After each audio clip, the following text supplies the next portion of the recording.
Here we are at Ironworks Speed and Custom, the day after our return from the wide open Rallies road tour that we attended.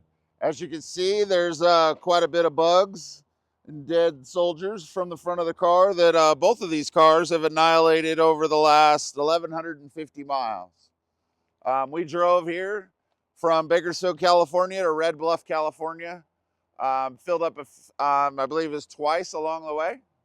We filled up here as we left at the fuel station.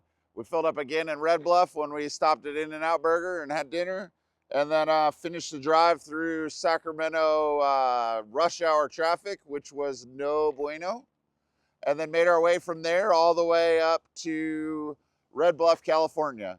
The last hour and a half, really from Woodland to Red Bluff, is really what I've always envisioned the purpose of these cars for, is finding some wide open road,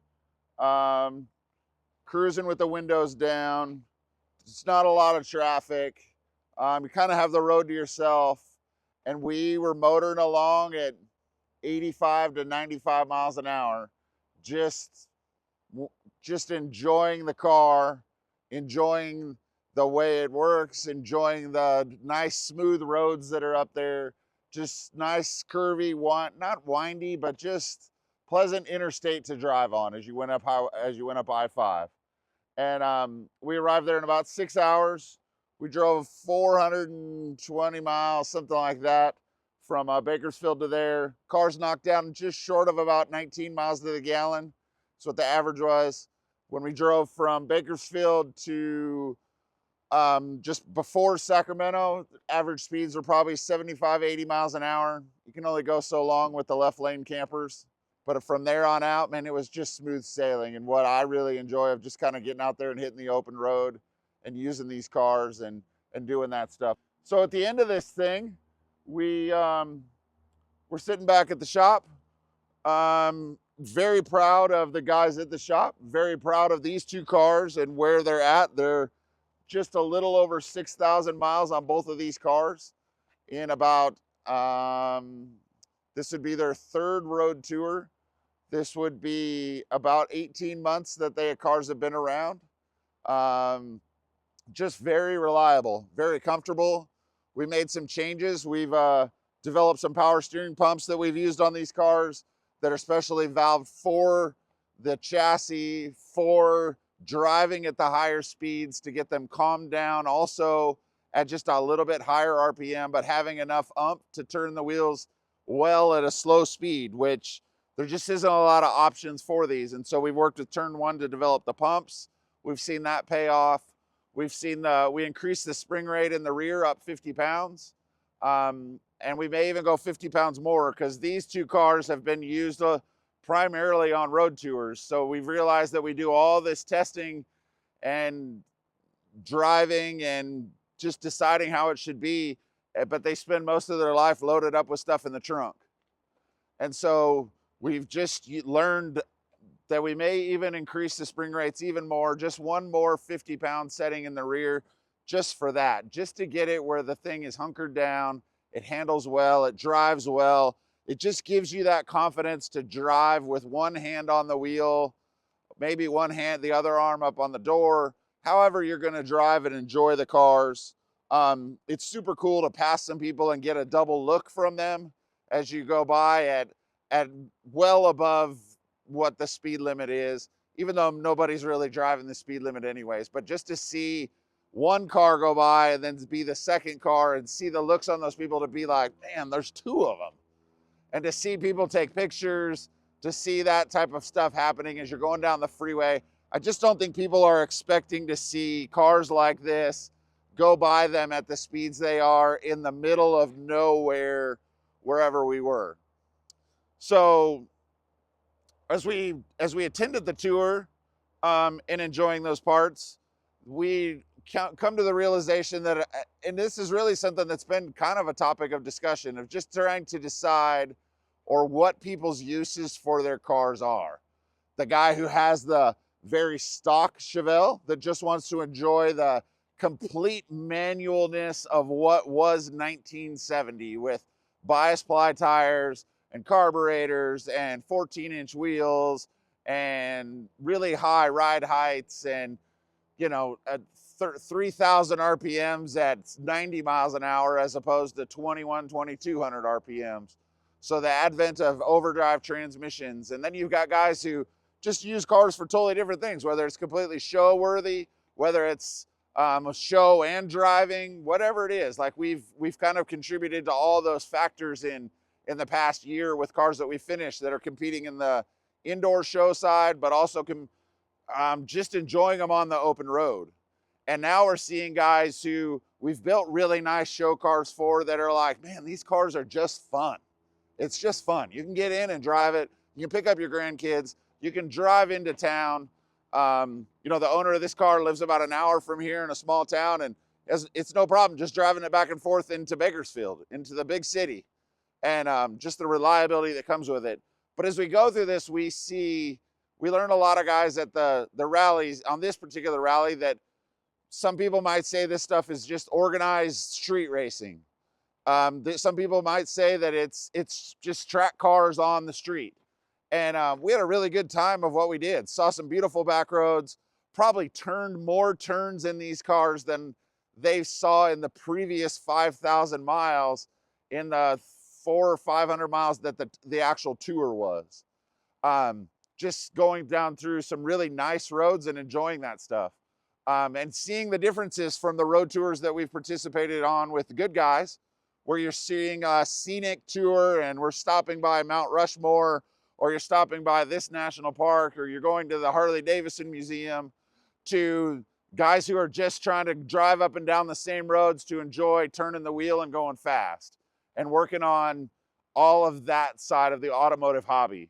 And so for what we did, we took some big fat girls to go run with modern day supercars. And I feel we did what we would have expected reasonably to do. I was most impressed that we could go run that event, do the things we did, probably do some things that the owners of the cars, hopefully they're not watching, would not be excited about the roads we drove down. Pothole ridden, bridge, whatever you want to call it, where it transitions, just all those types of things of some rough ass backcountry roads that you'll see through this video. But lots of beautiful scenery and just the different uses of all the different people who want to drive different speeds. Some of the guys who want to get up there in front and do those kind of things that might seem a little crazier than other people. And some of those guys who just want to drive spiritedly down the road and enjoy the cars, enjoy the sound, enjoy the handling, enjoy those types of things. And so at the end of the day, to drive this car there, participate in the event, and drive all the way back, there's just something about this image when we drove across, I don't think it's the Bay Bridge, but it's this bridge that seems like it's 1,000 feet in the air as you cross the Bay Area. And there's one lane on top, one direction is above and the other direction is below. And just driving across that bridge that seems like it goes for miles and seeing a classic car going over the as you go over the bridge and seeing this thing in what is typically a daily driver road. Like it just didn't seem like that. And watching those images as we drove across the bridge on a Sunday morning, I believe it was, and seeing those cars in that element and seeing those cars as we passed. And I even got a message from somebody who direct messages on Instagram that said, "Was that you guys driving through Oakland? Man, you guys were jamming." And it just looked like your guys' kind of cars, but they had stickers all over it and you guys were going at a high rate of speed. And I'm like, yep, that was us. And so, but just seeing that part of making our way from Santa Rosa back to Bakersfield and doing it in a comfortable fashion where you're not having to get out and limp and your legs are cramped up. And as you can see, I'm not a short guy. So being able to make long treks in these things where you're really just stopping for fuel to make your way home and using these cars for car things is really doing that and having it reliably work. Really the only issue we had on these cars which I think is a testament to the whole rest of the car.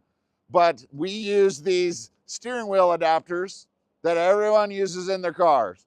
When we made these steering wheels, we made them, especially on these paddle shift ones, there's not a lot of room. So we used the Grant overseas made, I'm sure, 3-wheel steering wheel adapter. I've never had an issue with one in years, but I'm sure in doing the thousands of turns and twists that we did through the rally, that having a 280-pound guy sitting in the steering wheel going, slamming on the brakes as you come into the turn, accelerating out of the turn, I'm sure I'm holding on to the top half, started to pull, well, not started, it pulled the top bolt out of the adapter. A little sketchy, but we had 2 more. And so we were able to just do what we could to get it home. But those are the things that we want to find in these cars, are the weaknesses. And do I think for most parts of what people are going to really use this for on a regular basis, are they going to have those issues? No, not really. But it helps us find those things to be like, hey, we should really look at trying to go to an adapter that uses 6 bolts instead of 3, and try to find room in there in the paddle shift steering wheel to do that. But it also shows what the whole rest of the car went through, and you find out that this overseas made 3-bolt cheesy adapter is where the weak link was. And so we're gonna, we'll revise that part in the paddle shifting thing and move on, and know that everything else worked great. The cooling system worked great, the AC worked great, the power windows work great, everything, all those other things, the cars get great mileage. There's no check engine lights, there's no things like that, but it really just shows at the end of the day how well these cars worked when they're treated probably worse than they'll ever be treated again. And I know that they would probably love to, I know the customers would love to get these stickers off the cars. So, because there's nothing that ruins a black Chevelle with white stripes more than just a whole bunch of advertisement stickers. So, enjoy the video. Hope you found this interesting. If you like this kind of content, let us know. We'd like to participate in some more of this stuff. Just trying to find the thing that kind of trips everyone's triggers for using their cars for different car things. Thank you very much. Have a good day.